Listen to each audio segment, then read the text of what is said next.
किसी वजह से मेरा ध्यान शहीद दलजीत सिंह के परिवार की ओर गया, जो बहराइच के एक गांव में रहते हैं।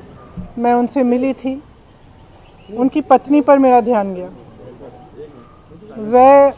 जब मैं उनसे मिलने गई, उन्होंने मुझे कहा उनकी एक 19 साल की बेटी है, एक 13 साल का बच्चा है।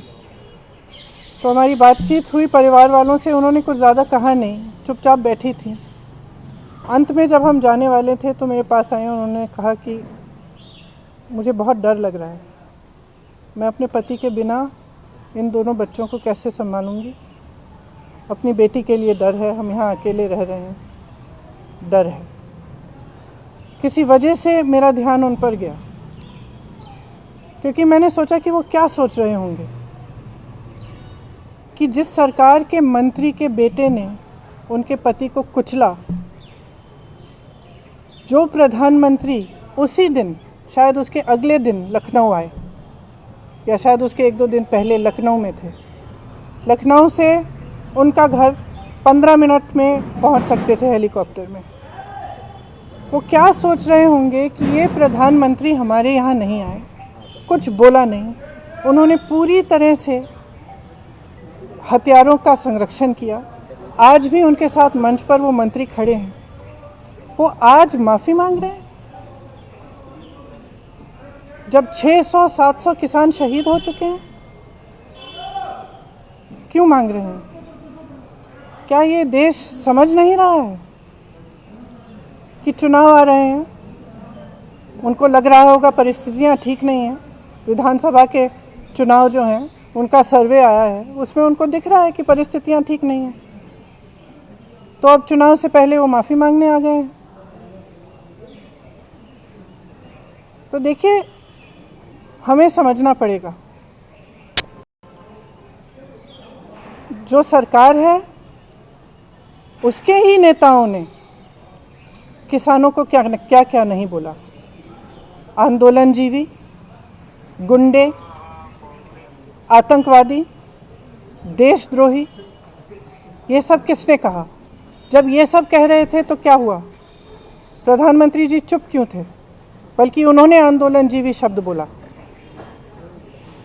जब किसानों की हत्या हो रही थी, जब किसानों को मारा जा रहा था, जब लाठियां बरसाई जा रही थी, जब उनको गिरफ्तार किया जा रहा था, तो कौन कर रहा था? आपकी ही तो सरकार कर रही थी।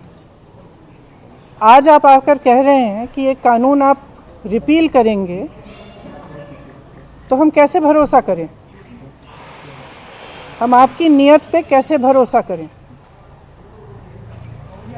सब स्पष्ट है, सामने है देश के। मुझे खुशी इस बात की है कि ये सरकार समझ गई है कि इस देश में किसान से बड़ा कोई नहीं है। इस देश में अगर एक सरकार किसान को कुचलने की कोशिश करती है और किसान खड़ा हो जाता है, तो उस सरकार को अंत में झुकना ही पड़ेगा। ये सरकार समझ गई है। इस बात पर मुझे खुशी है। और मैं कहना चाहती हूँ कि जो किसान शहीद हुए इस पूरे आंदोलन में, कई किसानों के परिवारों से मैं पिछले पूरे साल में मिली हूँ। मैं उनका दुख समझती हूँ और हम सबको सबसे पहले उन्हें श्रद्धांजलि देनी चाहिए। अगर सरकार सचमुच सीरियस है तो उनके लिए जो कार्रवाई होनी चाहिए, ख़ास तौर से जो लखीमपुर खीरी में हुआ, उस पर जो कार्रवाई सही ढंग से होनी चाहिए वो करनी चाहिए। मंत्री का बर्खास्त करना चाहिए।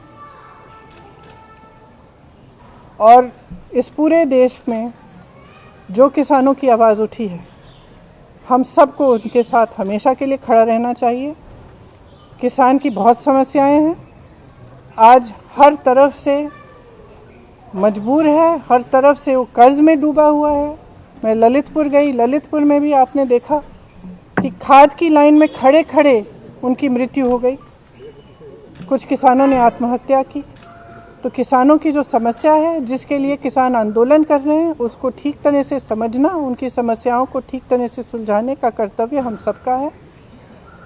मैं ये भी कहना चाहती हूँ कि मुझे खुशी है कि जितने भी विपक्ष के दल हैं सब ने पूरी तरह से समर्थन किया इस आंदोलन का और किसान डटे रहे।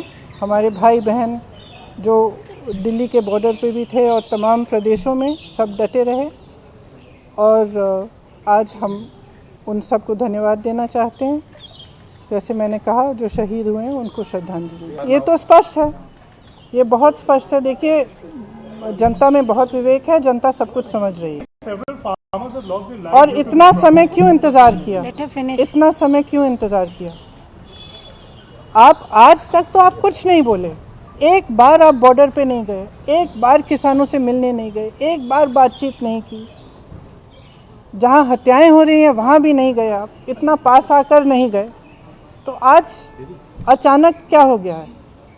स्पष्ट है चुनाव आ रहा है। वही मैं कह रही हूँ कि सबसे पहले तो उन्हें श्रद्धांजलि दीजिए ना, जो शहीद हुए हैं। उनके परिवारों पर आज भी क्या बीत रही है। तो फिर भी अभी भी जब वो अपने एक तरह से जो उन्होंने गलत किया है उसको पहचान रहे हैं, इसीलिए वो आज भाषण दिया उन्होंने। लेकिन अभी भी ये एक फ़र्क बनाना चाहते हैं कि ये किसान जो आंदोलन कर रहे हैं ये अलग हैं और बाकी देश के किसान अलग हैं। ये बात बिल्कुल गलत है। पूरा देश का किसान एक है। आज देश में एक भी किसान नहीं है जो प्रताड़ित नहीं है, एक भी किसान नहीं है जिसकी बड़ी बड़ी समस्याएं नहीं हैं, जो कर्ज में नहीं डूब रहा है हो या किसी और वजह से दिक्कत उसको नहीं आ रही हो। आपने देखा है पेट्रोल और डीजल के दाम क्या हैं। डीजल के दाम का सबसे बड़ा प्रभाव किस पर होता है? खाद मिल नहीं रही है, खाद की लाइन में लोग गुजर रहे हैं। तमाम छोटी छोटी चीज़ों के लिए अध्यादेश लाते हैं, तो इसके लिए क्यों नहीं? क्या इसके लिए भी कोई योजना है कि जब चुनाव पास आएगा तब हम धूमधाम से इसको करेंगे? अभी क्यों नहीं करते? उनका स्टैंड बिल्कुल सही है, क्योंकि जब इस सरकार की नीयत पर भरोसा नहीं किया जा सकता। इनका रुख रोज बदलता है। तो ये बिल्कुल सही है कि पहले कानून रिपील करें ठीक ढंग से, फिर देखा जाए। ये आंदोलन किसानों का था, किसानों का है। अपने हक की लड़ाई किसान लड़े हैं, शहीद किसान हुए हैं। तो मुझे नहीं लगता कि किसी भी राजनीतिक पार्टी को इसका श्रेय लेने की कोशिश भी करनी चाहिए, वो उचित नहीं है। किसानों का ये आंदोलन है, हम सब किसानों का समर्थन हम सब ने किया, हम सब उनके साथ डटे रहे, हम सब उनके साथ खड़े रहे। लेकिन जिसका आंदोलन है, जिसने किया है, उसी का श्रेय। देखिए, ये जो आज हुआ है पूरी तरह से इसमें किसानों की जीत है और अहंकार की हार है।